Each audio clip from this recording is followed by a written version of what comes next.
Hello everyone, welcome back to my YouTube channel.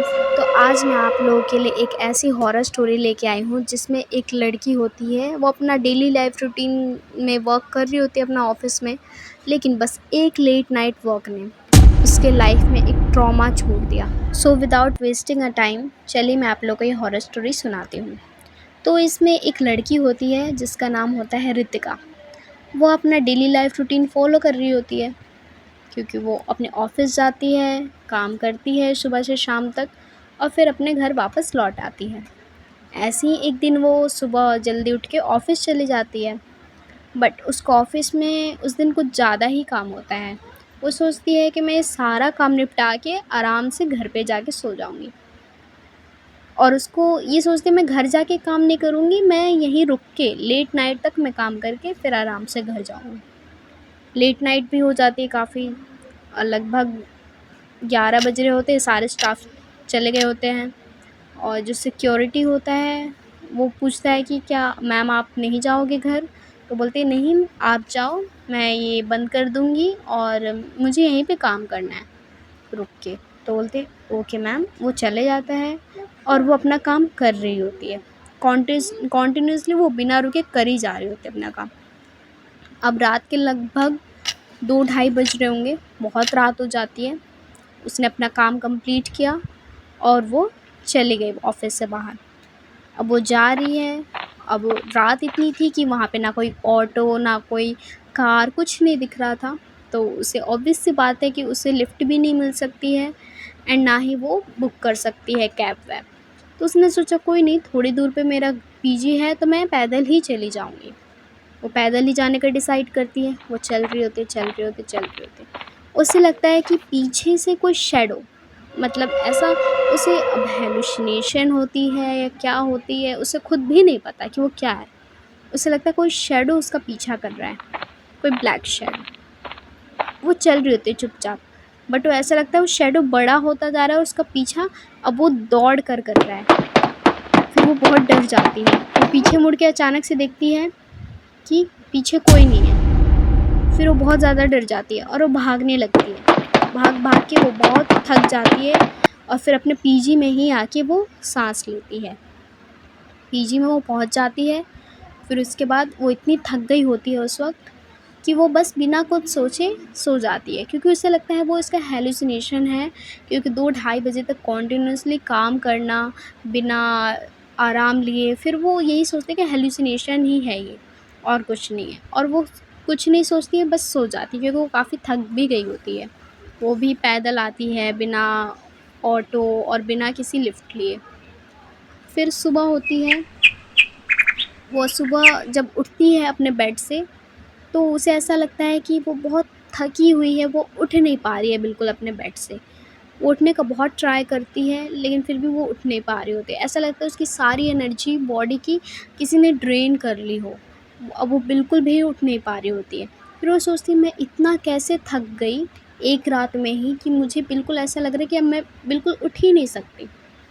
वो अपने आप को कैसे तो संभालती है और उठने का ट्राई करती है, क्योंकि उसे ब्रेकफ़ास्ट भी खुद के लिए बनाना होता है। तो वो सोचती है कि अब मुझे ब्रेकफ़ास्ट तो बनाना ही पड़ेगा चाहे कैसे भी। फिर वो उठती है और ब्रेकफ़ास्ट बनाती है। ब्रेकफ़ास्ट बना के फिर वो डाइनिंग टेबल पे बैठती है ब्रेकफ़ास्ट करने के लिए। तो वो ब्रेकफ़ास्ट, पहले तो वो वाटर पीती है, उसके बाद ब्रेकफ़ास्ट में देखती है तो अचानक से उसे ब्रेड की जगह एक अजीब से जानवर का मांस का टुकड़ा दिखाई देता है। वो बहुत डर जाती है और प्लेट सीधा फेंक देती है और प्लेट टूट जाता है। फिर अचानक से उसको दिखता है कि नहीं, वो तो नॉर्मल ब्रेड और ऑमलेट ही है। वो बहुत डर जाती है कि ये मुझे क्या हो रहा है, ये कैसा हेलुसिनेशन है कि मुझे कल रात में भी ऐसा बिल्कुल एक्सपीरियंस सा हुआ और आज भी, मतलब मेरी आँखें कैसे धोखा खा सकती हैं। वो बहुत डर जाती है। फिर उसके बाद सोचती है हो सकता है ये हेलुसिनेशन ही हो। वो उस चीज़ को भी इग्नोर कर देती है। हालाँकि वो उसका एक माइंड कह रहा था कि नहीं, ये हेलुसिनेशन नहीं हो सकता। एक माइंड कह रहा था कि हाँ हो सकता है, मे बी ये हेलुसिनेशन हो, क्योंकि तुमने बहुत देर तक काम किया है तो हो सकता है। तो वो इसी चीज़ को मानते कि हाँ ये मेरा हेलुसिनेशन है। और फिर वो रेस्ट करने के लिए चली जाती है। उसे लगता है अगर मैं थोड़ा और रेस्ट करूँगी तो ये सब चीज़ें ठीक हो जाएंगी। वो रेस्ट करने के लिए रूम में चली जाती है। जस्ट वो अपना लाइट ऑफ करती है और सो रही होती है कि अचानक ऐसा लगता है कि कोई उसके बेड पे उसके साथ सोया है और बहुत ही ज़ोर ज़ोर से सांसें ले रहा है और उसकी सांसें उसे साफ साफ उसके कानों में सुनाई दे रही थी। वो उस चीज़ को फील कर पा रही थी। वो बहुत ज़्यादा डर चुकी होती है। जस्ट वो कैसे भी अपने ब्लैंकेट को अपने ऊपर ओढ़ लेती है और बस हनुमान चालीसा चांट करने लग जाती है और बोलते हैं कि बस अब हनुमान जी आप ही हो जो मेरी रक्षा कर सकते हो। और वो बस कैसे भी वेट कर रही होती है कि कोई तो उसे आके बचाए। तभी उसे अचानक से डोर पे नॉकिंग की आवाज़ सुनाई देती है। वो बहुत ज़ोर ज़ोर से कोई नॉक कर रहा था उसके डोर पे और बोलता है कि आज तू ऑफिस नहीं गई। तो फिर वो कैसे भी हिम्मत जुटा के कैसे भी जाती है डोर के पास और खोलती है अपना गेट। देखते हैं कि उसके आगे उसकी दोस्त मीरा खड़ी होती है, जो कि उससे बोल रही होती है गुस्से में कि क्या यार आज तू ऑफिस भी नहीं गई और मुझे बताया भी नहीं।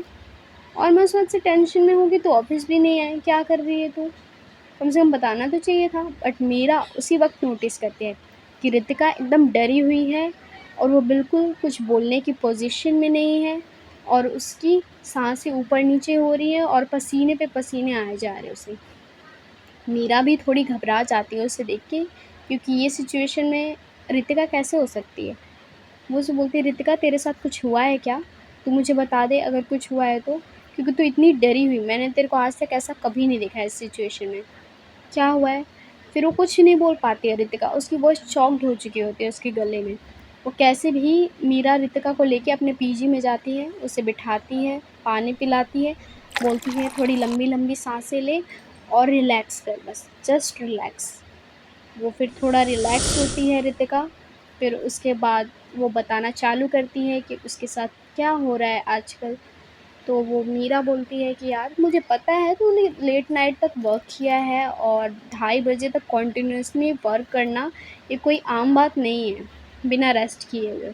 तो हो सकता है तेरा हेलुसिनेशन हो, तो इतना मत सोच। और अगर तू ज़्यादा ही कुछ तेरे को स्ट्रेंज फीलिंग्स आ रही हैं कुछ, तो मैं डॉक्टर के पास तुझे लेके चलूँ, तुझे फ़ीवर भी हो सकता है। कहते नहीं उसकी कोई ज़रूरत नहीं है। हाँ तो सही कह रही है मीरा, यार मेरे को ये हेलुसिनेशन ही हो रहा है। तो बोलती है ठीक है फिर तू रेस्ट कर, मैं जा रही हूँ ऑफ़िस। तो बोलती है ठीक है बट तू आज लेट जा रही है ऑफ़िस। तो कह रहे हैं हाँ वो थोड़ा मैंने भी रात में थोड़ा सा घर पे आके ज़्यादा वर्क किया था, तो इसलिए मैं आज थोड़ा सुबह मैंने सो लिया, उसके बाद मैं अब जा रही हूँ। तो कहती है ठीक है तू जा। फिर वो अपने पीजी वापस लौट आती है रितिका, बोलते हैं कि हाँ मुझे शायद 1-2 दिन प्रॉपर आराम से रेस्ट करना चाहिए, फिर शायद सब ठीक हो जाए। और वो यही सोच के अपने पीजी वापस आ जाती है। फिर सोचती है वो कि मेरा माइंड बहुत ज़्यादा हेलुसिनेट कर रहा है आजकल और बहुत ज़्यादा हेलुसिनेशन हो रहा है मुझे। तो अपने माइंड को डाइवर्ट करने के लिए वो सोचती है मैं घर का थोड़ा मोड़ा काम कर लेती हूँ और अपने लिए एक अच्छी सी चाय बना के पी लेती हूँ, ताकि मेरा माइंड थोड़ा ठीक हो जाए और मैं थोड़ा अच्छा फ़ील करूँ। और वो ऐसा ही करती है, फिर चाय भी पी लेती है और वो अब थोड़ा बेटर फ़ील कर रही होती है। तभी उसे सडनली एक कॉल आता है जो कि उसके ऑफ़िस से होता है और वो कॉल पिक करती है और उस पे उसका बॉस बोल रहा होता है कि तुम्हें जल्दी ही आना पड़ेगा ऑफ़िस, चाहे कुछ भी हो, क्योंकि आज बहुत ही इम्पोर्टेंट मीटिंग है और सडनली आज मीटिंग का प्लान बन गया, तो मैं इस मीटिंग को किसी भी हाल में कैंसिल नहीं होने दे सकता और तुम्हारी इस मीटिंग के लिए बहुत ज़्यादा ज़रूरत है, तो तुम्हें आना ही पड़ेगा। वैसे तो रितिका बहुत थकी हुई होती है, लेकिन अपने बॉस की बात सुन के उसमें एक अलग ही एनर्जी आ जाती है कि हाँ मुझे ऐसा नहीं करना चाहिए, मुझे जाना चाहिए चाहे कुछ भी हो जाए। और वैसा ही करती है, रेडी होके चली जाती है अपने ऑफ़िस। फिर वैसी मीटिंग चलती है, मीटिंग लेट हो जाती है तो काफ़ी टाइम लग जाता है, रात हो जाती है। फिर वो अपना मीटिंग ख़त्म करके ऑफ़िस से बाहर आती है, तो देखती है आज भी ज़्यादा लेट नाइट हो चुकी होती है, लगभग 12 बज रहे होंगे। तो फिर उसे कोई मतलब कि कार और ऑटो कुछ नहीं दिख रहा होता है। फिर वो सोचती है कोई नहीं, आज भी पैदल चली जाती हूँ अपने घर। उसने ऐसा डिसाइड कर ही लिया होता है और वो थोड़ा दूर जाती है तो उसे एक गाड़ी दिखती है, वो उससे लिफ्ट मांगती है और वो लिफ्ट दे भी देती है वो गाड़ी। और फिर उसके बाद वो अपने पीजी पहुंच जाती है आराम से।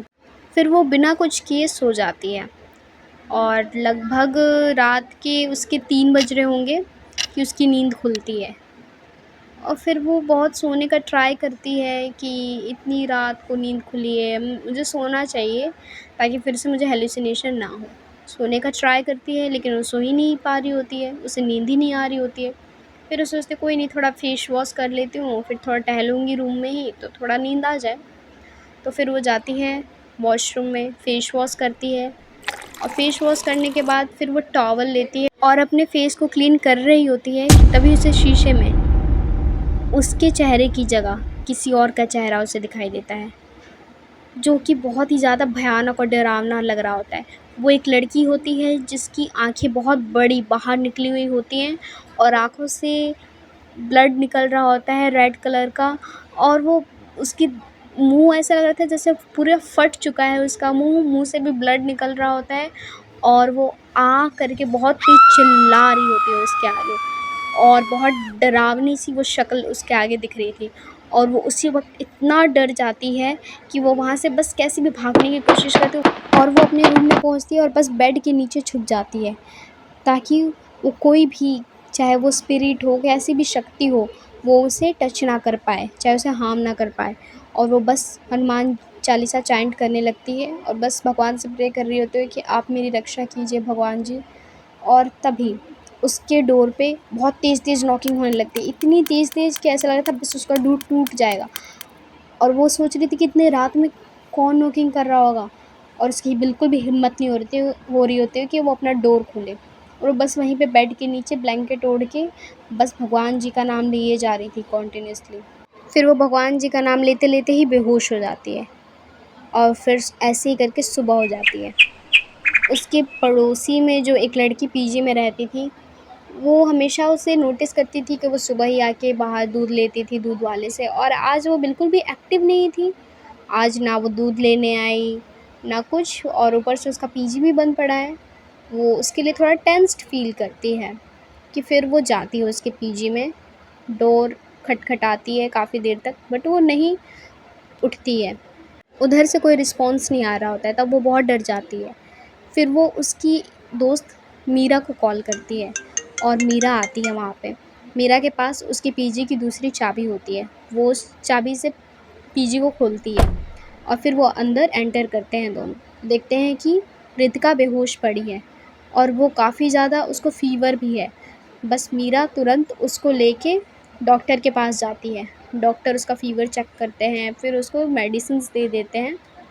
लेकिन वो देने के बाद भी उसका फ़ीवर नहीं उतर रहा होता है। अब डॉक्टर भी परेशान थे कि ये कैसे हो सकता है, इतना फ़ीवर, और ऊपर से फ़ीवर उतर भी नहीं रहा है इतनी अच्छी मेडिसिन्स देने के बाद भी। डॉक्टर बोलते कोई बात नहीं, ये रेस्ट करेगी तो ठीक हो जाएगा। बट मीरा को अब सब समझ में आ रहा होता है कि उसने जो पहले जो इंसिडेंट्स बताए और अब अचानक से डॉक्टर का भी रिप्लाई देना कि भाई बहुत ज़्यादा इसको फ़ीवर है, ऐसा कैसे हो सकता है, डॉक्टर भी कन्फ्यूज़्ड हैं। तो वो उस टाइम पे रितिका से पूछती है कि रितिका अब तू मुझे डिटेल में बता कि क्या हुआ तेरे साथ। रितिका अब हिम्मत करके कैसे भी बताती कि पहले वाला इंसिडेंट्स जो होते हैं वो बताती, फिर उसके बाद बोलती कल रात मेरे साथ क्या क्या हुआ, वो सब चीज़ें एक्सप्लेन करती है उसको डिटेल में। फिर वो बता ही रही होती है कि रितिका को उसके माइंड में एक चीज़ स्टक करती है।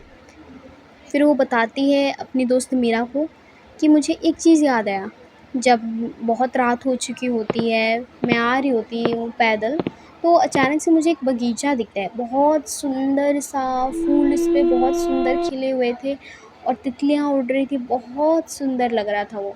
और मैं ना चाहते हुए भी पता नहीं कैसे अट्रैक्ट हो गई उसकी तरफ और मैं बगीचे में चली गई और वहाँ पे से मैंने कुछ फूल तोड़े और मैं बहुत अच्छा फ़ील कर रही थी वहाँ पे। तभी अचानक से ऐसा लगा कि कोई पेड़ पे बैठा हुआ है और मैंने वहाँ देखा तो एक औरत जिसके बहुत लंबे बाल थे और वो बहुत ही सुंदर दिख रही होती है। ऐसा लगता है कि जैसे वो स्वर्ग से अप्सरा नहीं उतर के आती है, बिल्कुल वैसी वाइब दे रही होती है वो, बहुत सुंदर होती है वो। और वो उसकी तरफ अट्रैक्ट हो जाती है और लेकिन वो देखती है कि वो औरत रो रही होती है। वो रितिका उससे पूछती है कि आप क्यों रो रहे हो? तो वो औरत बोलती है कि मेरा कोई भी नहीं है और मैं यहाँ पे अकेली रहती हूँ, क्या आप मेरे साथ चलोगे? रितिका बिना सोचे समझे, पता नहीं क्यों बट वो उसे हाँ बोल देती है। उस वक्त वो उससे बिल्कुल अट्रैक्ट हो चुकी थी, लेकिन फिर रितिका उससे बोलती है कि मैं आपके साथ बिल्कुल चलती, लेकिन अभी मुझे बहुत काम है घर पे और फिर मैं अभी आपके साथ नहीं चल सकती। लेकिन हाँ, जैसे ही मेरा काम ख़त्म हो जाएगा मैं आपके साथ ज़रूर चलूँगी।